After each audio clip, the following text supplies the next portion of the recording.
समाचारात आपलं स्वागत आहे। सोलापुरातील एका मौलाना विरुद्ध अल्पवयीन मुलीचा विनभंग केल्याप्रकरणी गुन्हा दाखल करण्यात आला आहे। सोलापूर MIDC पोलिसांनी त्याला अटक देखील केली आहे। मदरशात धार्मिक शिक्षणासाठी आलेल्या अल्पवयीन मुलीला चुकीच्या पद्धतीने स्पर्श करून विनभंग केल्याचा आरोप या मौलाना विरुद्ध करण्यात आला आहे।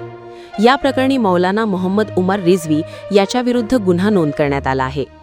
आरोपी मोहम्मद उमर रिझवी हा मूळचा उत्तर प्रदेशचा असून तो गेल्या काही वर्षांपासून सोलापुरात वास्तव्यास आहे। रविवारी सायंकाळी पीडित मुलगी धार्मिक शिक्षणासाठी आली असता आरोपीने मुलीला चुकीच्या पद्धतीने स्पर्श केला।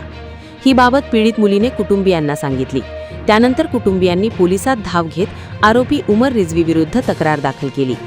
यानंतर सोलापूर MIDC पोलीस ठाण्यात या प्रकरणी गुन्हा नोंद करण्यात आला असून पॉक्सो म्हणजे POCO अंतर्गत हा गुन्हा दाखल झाला आहे। दरम्यान आरोपी मोहम्मद उमर रिझवीला न्यायालयात हजर केलं असता त्याला 2 दिवसांची पोलीस कोठडी सुनावण्यात आली आहे।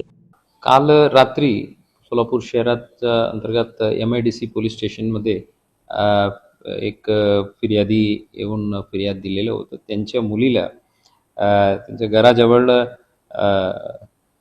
नई जिंदगी भागात एक मद्रासा जे आहे तिथं शिक्षण देणारे जे मौलाना जे आहे त्यांनी त्यांच्या मुलीला काही अप्रिय स्पर्श केलेलं होतं म्हणून त्यानुसार चौकशी करून ताबडतोब आम्ही 53 वर्षाच्या आरोपीला ताब्यात घेतलं होतं आणि जे पीडित मुली आहे तिलाही आम्ही प्रोसिजरनुसार पूछताछ करून आम्ही MIDC पोलीस स्टेशनमध्ये BNS 7478 पोस्को कायद्याच्या 8, 10, 12 आणि ज्युव्हेनाइल जस्टिस ॲक्टच्या 75 कलमान्वये गुन्हे दाखल करून या आरोपीला आम्ही अटकही केलेलं होतं। आज या आरोपीला आदरणीय कोर्टासमोर हजर करून 2 दिवस पोलीस कस्टडी मिळालेल्या आहेत। त्याच्यावर पुढील तपास